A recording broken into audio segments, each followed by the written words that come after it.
Hi, my good people. How are you? How you doing? How have you been since the last couch? I hope you've been doing well, and most importantly, you've been learning. You've been trying to become a better version of you, a better person than you were yesterday. This is the Clarity Couch. I'm your host Somangi, welcoming you to today's couch. But before we can get to today's topic of discussion, I want to thank you for interacting with my last video, my birthday wisdom, things that I appreciate now make more sense to me now in my 30s than they ever did before in my 20s. Thank you so much. I see it's something that is relatable. I see those of you who are sharing your wisdom as well, and I'm happy that you're getting to interact that way. We said in this couch, we are going to teach each other. We are helping each other see themselves better, appreciate themselves better, make decisions better. Like when you're making decisions from a choice or from a point of information, instead of just reacting to things and doing things just because you need to do them, but you're actually taking your time and to think what is best for you. Anyway, welcome to today's couch where I'm actually asking you, what is that one thing? I think what is that one thing that helps you navigate life better? Like it has eased your life completely. It's more of a strength that you have, or just a way that you take life, and for that reason only, or for those reasons only, life has become easier. Why am I telling you this? Over the weekend, no, it's a bit cold.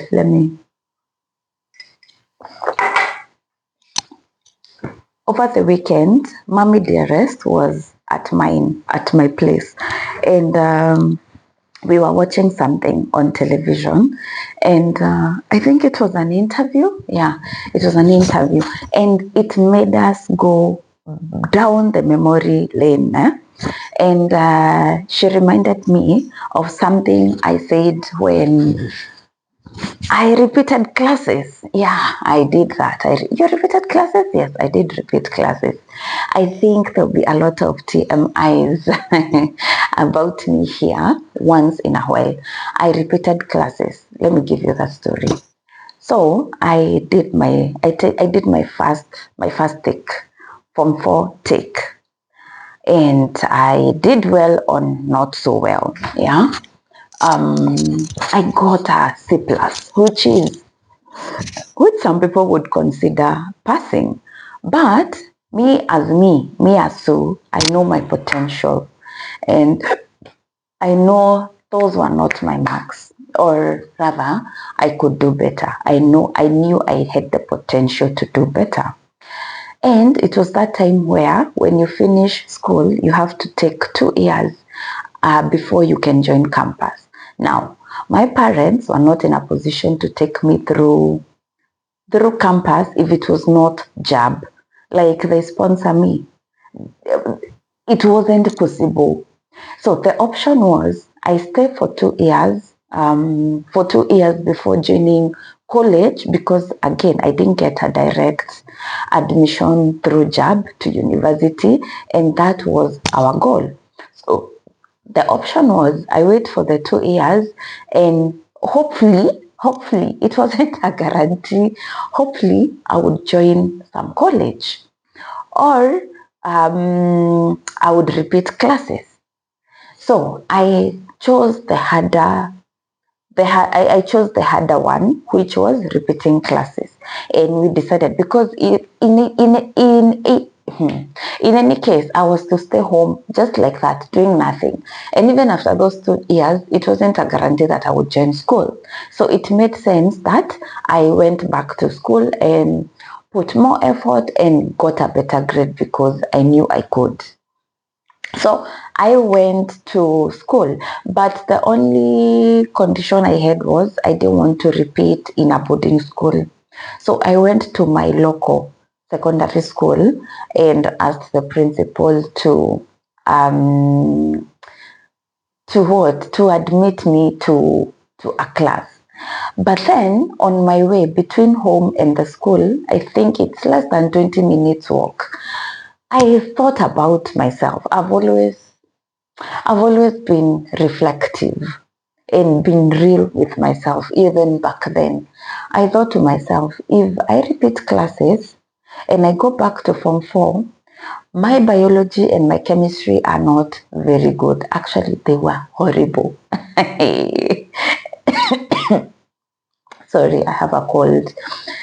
I was down, down, down, down in my biology and my chemistry. And I knew what I wanted. I wanted to pass and get a direct admission through JAB to campus. If I repeated classes or Form 4 then, my biology and chemistry wouldn't have improved magically within the 3 terms or the 2.5 terms remaining. So I decided I'm even taking a harder path down. I'm going back to Form 3 because if I'm to do anything to my chemistry and my biology, I need to start there. And there was Form 3. So I went and told the principal I want to join Form 3. And of course, Dad had called him and he had told him I will be joining Form 4. He tells me, but your father told me, yes, I know what my father said, but I also know what I want. I want to pass. And if I go back to Form 4, I won't pass. It won't make much difference. So I want to go back to Form 3. Are you sure? Yes, I am sure. And I went back to Form 3. So in the evening, I go tell my mother that, by the way, I went back to Form 3. Now, to know my mother is to know that she's very sarcastic. My mother is naturally sarcastic. So she tells me, si ungerudi tu nursery. Haya, now, me and my sister, the sister who follows me, Mercy. Hi, Mercy. We are like staircase babies. You've heard of staircase babies. I was born this year, June. She was born next year, August. That means if I went back to Form 3, then my sister Mercy would be ahead of me. And Mom was worried that Mercy would be ahead of me, yet I'm the firstborn. So she tells me, do you realize that by taking this decision or going down this path, Mercy will be ahead of you and you're the firstborn? You know what I told her? Now, that is what she was asking me when she visited me last week. I'm not talking about many years ago. I'm talking about, by the me, I wasn't remembering this fact. It's her who reminded me. And please take note because it, it ties so well with our topic today. So when we listened to that interview, she asked me randomly. It was something that the interviewee was saying something very nice, very encouraging. So my mother asked me randomly, "Do you remember what you told me when you repeated classes?" And of course, me I couldn't remember. I couldn't. So I told her to tell me what I told her. So when she told me that Mercy would be ahead of me, I told her, are you ready? I told her, omudu enamutorire wake. That is what I told her in our language. To translate and say, everyone has their own life. And I was so happy to hear this because this was an 18-year-old me saying this. Right now, in my 30s, I know I'm usually very optimistic, very positive.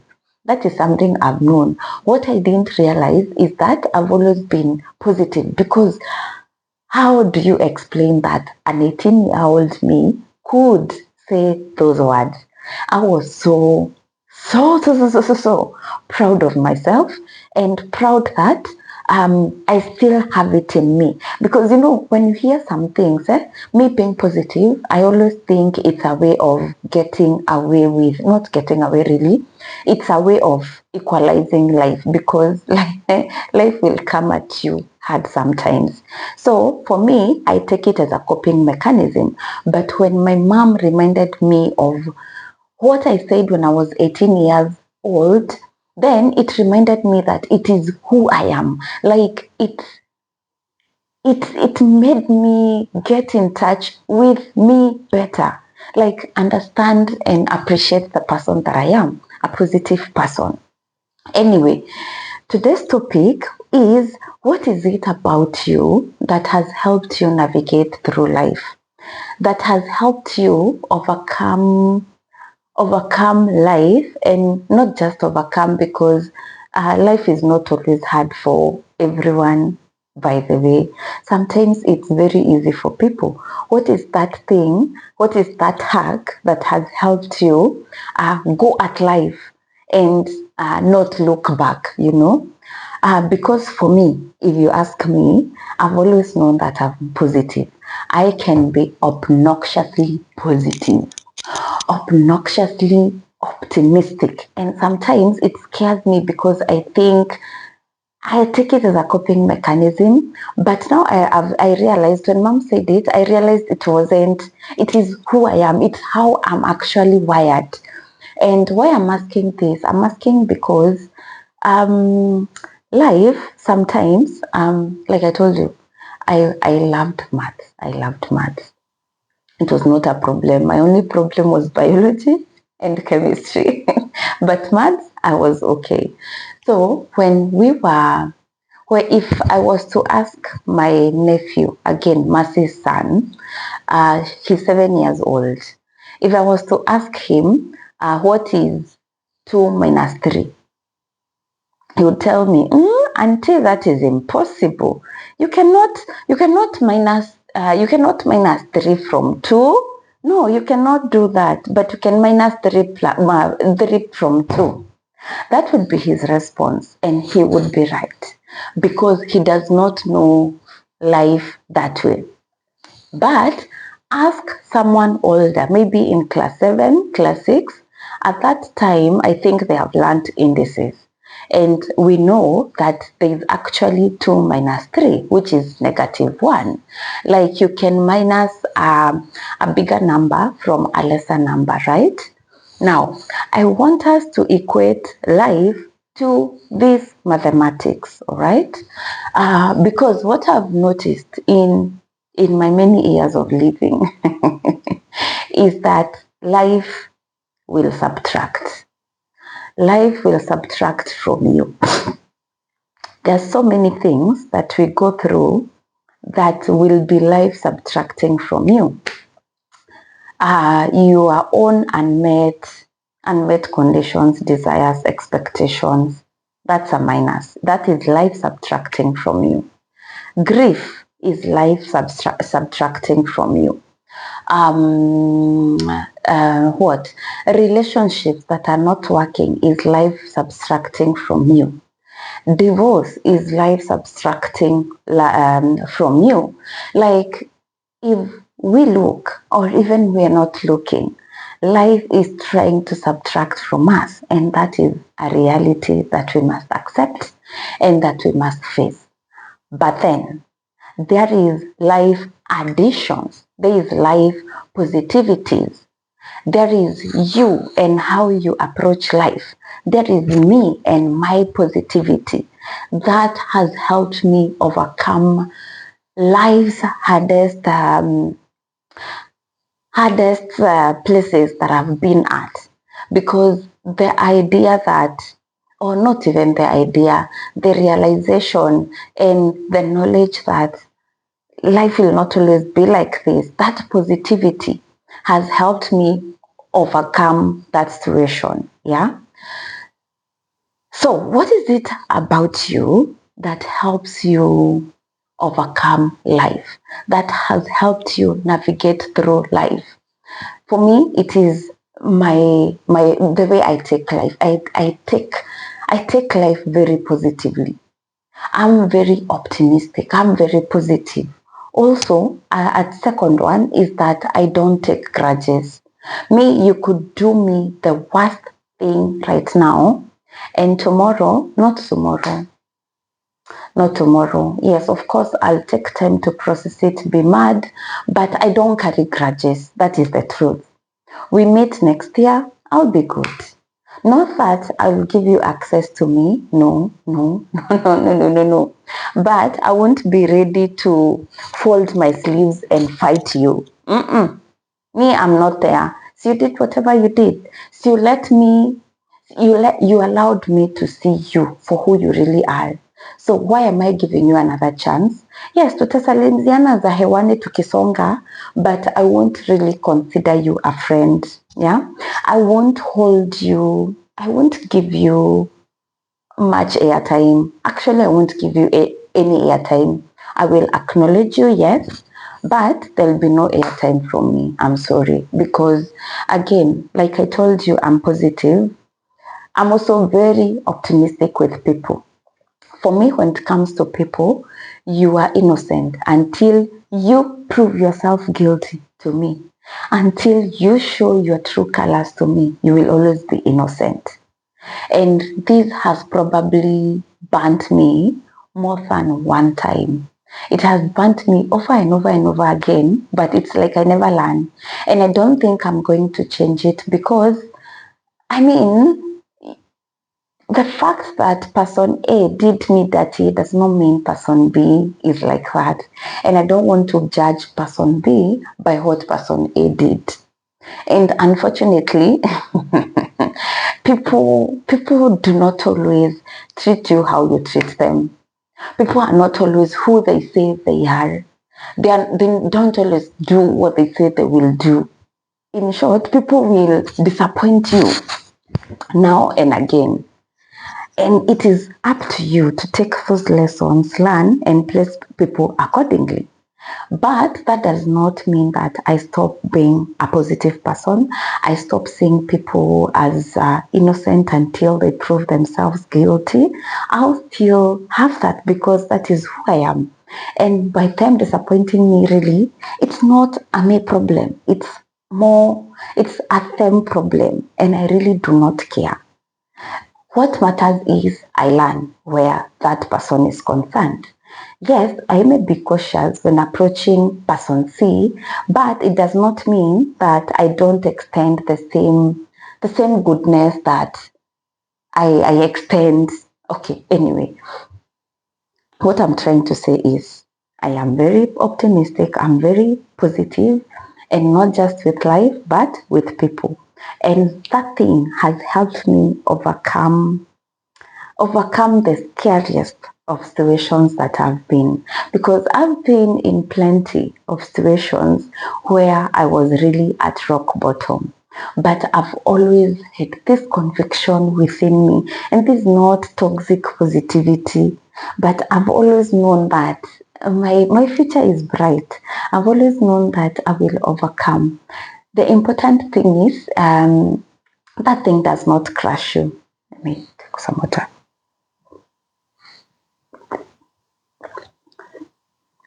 That thing does not crush you. So, what am I asking you to do today? I'm asking you to accumulate as much positivities as you can so that when life subtracts, because it will subtract, my friend, it will subtract whether we like it or not. Some things like grief, they just meet us, they just come. You don't decide that you want this person to die. You don't want this person to die. Life just happens and it takes away from you a loved one. So that is life subtracting. So if you don't have anything positive that you have gathered, that you have amassed, then it means that you will go, it will take you back to the negative.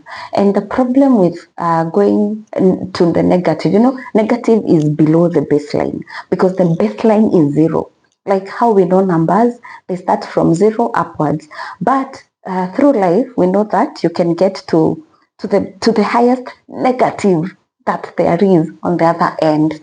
So if you don't have a lot of positives that you've accumulated, if you don't believe in yourself so much, if You're not confident in yourself if you lack. If you lack some of these positivities, then life will push you to the negatives. And for you to get out of the negatives, to come to zero, and then to move from zero to these are the numbers, it will take you so much time.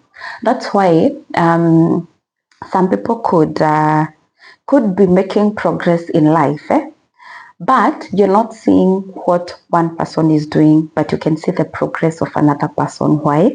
Because these two people, in them, they are filled differently. Yeah, maybe the one that fine, they're making steps, but it's hardly noticeable.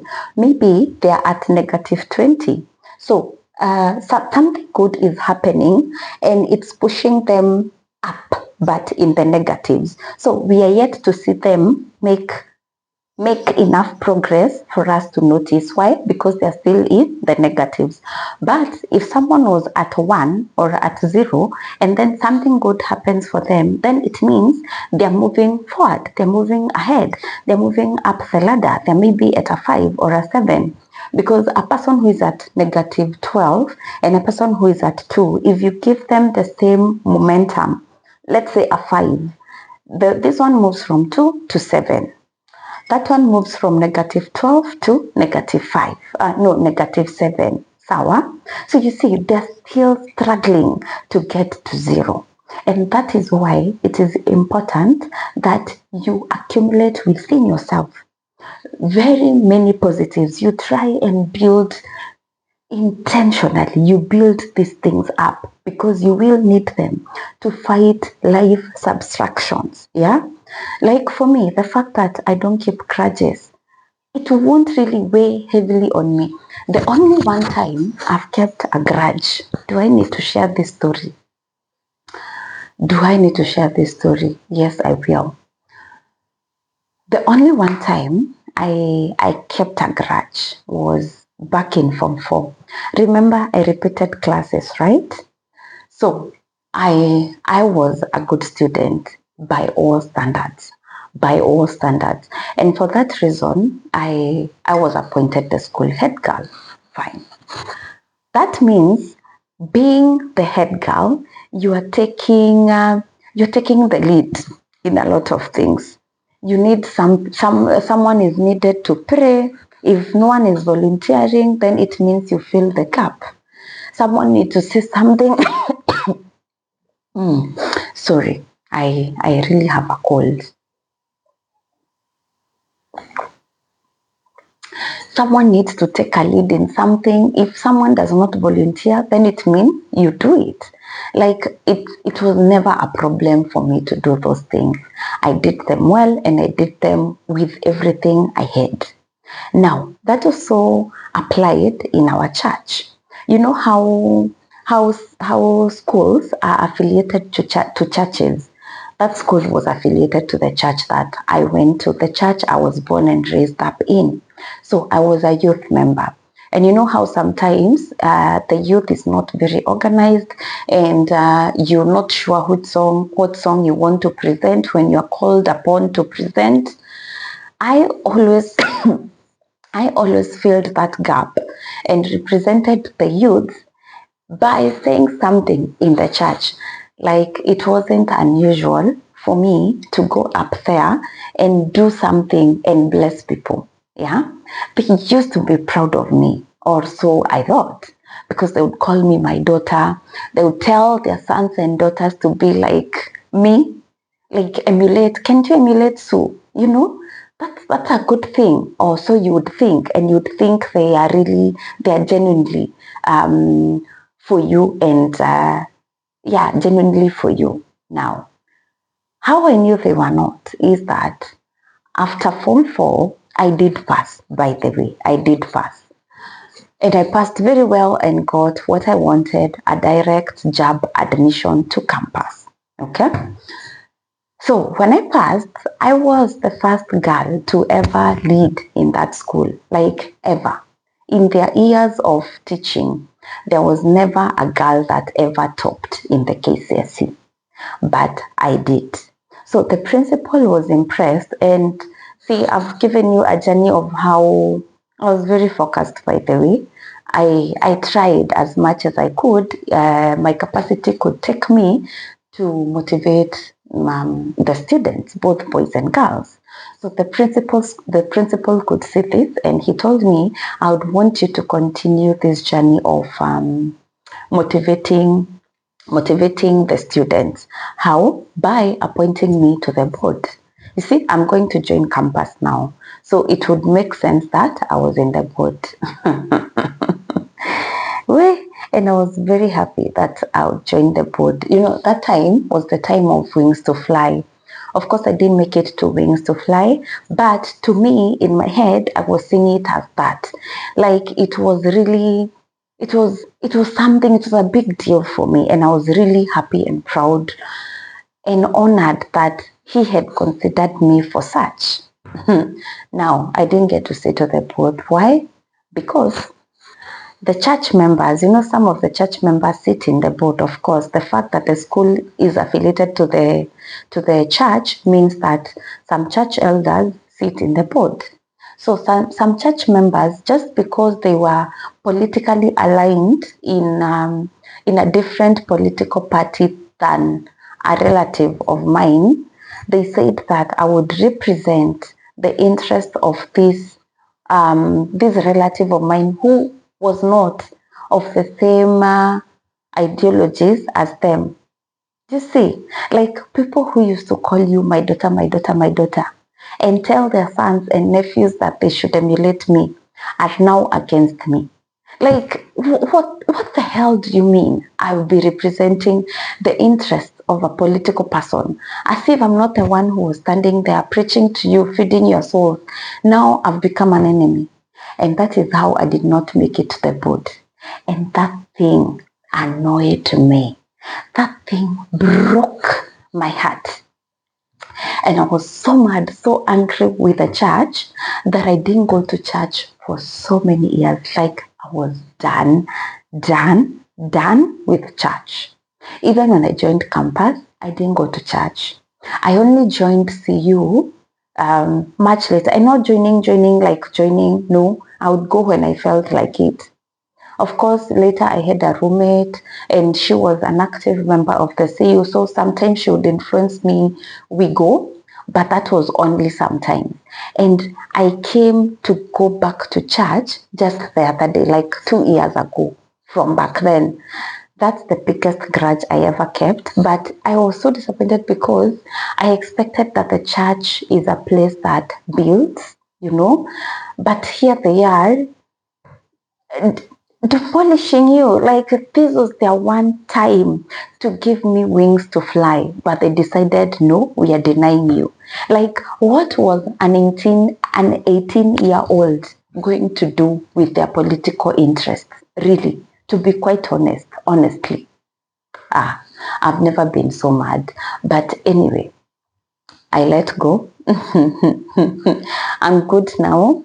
It's still hard for me to go to my local church. I think since then, and you hear, I was like 18 years old.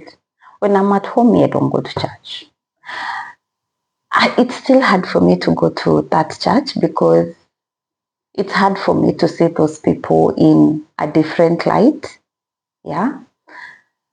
I know maybe they no longer sit in those positions, but still, it's hard. It's hard. I've gone like 3 times, I think, after that. Yeah, and it's only because there was an occasion or mom really insisted because mom is a church member, huko. So sometimes I want to go support her, but those are few times, very few times. Anyway, that's the only one time I kept a grudge. Otherwise, with people, because I know they have shortcomings and they're not perfect and no one is perfect, I think I extend a lot of grace. And that's why, how come I don't retain a lot of negatives in me. And maybe that's why I'm so positive. Again, you see, they are tying to each other. So if you are there, you're carrying the burden of the whole world. How are you supposed to fight it when you're still heavily heavily laden, heavily weighed. You are weighed down by everything that you're carrying, yeah? You need to stop. You need to build some positivities. You need to create a lot of resilience. You need to build up a lot of emotional intelligence, yeah, a lot of emotional strength. Like you need to build up a lot of strong friendships because you will need them when life come knocking you down, and sometimes it will. And you know what? You shouldn't think that problems are spared for some people and never you. I agree. Your life could be so smooth so far, but trust you me, it will hit you at some point. Maybe not so closely, but somehow it will hit closer than you think. Yeah, we said something like death, something like grief. If they decide to take away a loved one, you see, you have no say in that. But that is something that hits you. It's something that affects you. So if you've not built a lot of positivities, then it means life will throw you back. Yeah. And you need something to fight with. I know of a girl who is very confident, who can talk to anyone and everyone anywhere, whether they know them or they don't. Like they meet someone right now and they'll pitch and probably impress that person. Why? Because they're confident with themselves. That's something they have built for themselves. Their confidence can make them sail through whatever storm. Yeah, because you only need to talk to someone and your door opens. Yeah, so I need you to build on something, to build some positivities around you and for you. Because we said the aim of the clarity couch really is not to fix you, but it's to give you a chance to see life differently, because we said our wiring is very important, and it's our wiring will go back to our mentality. Like it builds up your mentality. So if your mentality is full of these positives, do you see how easy it is for you to navigate life? Do you also see how hard it is if your mentality is wired in such a poor way? Like everything you carry is anger, frustration, disappointments. And these are things that will continually happen in life. As long as we are living, these are things that will continually happen. People will disappoint you. And when you think they cannot disappoint you anymore, they disappoint you even further. If you think a situation cannot get worse or cannot get bad, it gets worse. Fine, there's no word like that, but it gets worse. Like things can really happen at a go. And that's why we say life can come at you and come at you really hard. Like you could receive a call right now. The economy that you're living in today, another tax bracket or another tax could be added to your income, and you hear that is 5k minus your expected income. That is a minus. So like that, you hear that your landlord has increased the rent. Do you start looking for another house? We will also increase their rent within no time. Kukaa kufumba na kufumbua macho uambiwe sijui nani ameaga kwenu. Like someone passed on. That's another setback. So if that is not enough, you hear that a friend went behind your back and did something really horrible, or set you up in a way that you could not imagine. And again, that is a setback, and these are things that are happening to you. You never thought they would happen, but they are happening. So if you've not built enough resilience, if you've not built enough caution, enough positivities to help you caution this or absorb these negatives, these subtractions that are coming at you, then it means you can easily get to negative. You can I don't want to use the worst possible words, but it's very possible that some of these setbacks could really leave you in a bad place. But it helps that you were at 100 and life came at you and you went back to 70. Yeah. Rather than you were at 0 and then life came at you and you went back to the negatives. We are trying to avoid the negatives, okay? And I want you from today henceforth, you take an audit of your life. What have I improved in my life today? What is it that I used to do that I no longer do? Like bad habits you had picked up, thinking maybe as a form of trauma response, or not knowing better, or so a friend reminded me the other day that the illiterate amongst us will not be those who did not go to school, but it will be those who refused to learn, relearn, and unlearn. So we are trying to unlearn what is no longer healthy, what is no longer good for us, and we are trying to learn new things.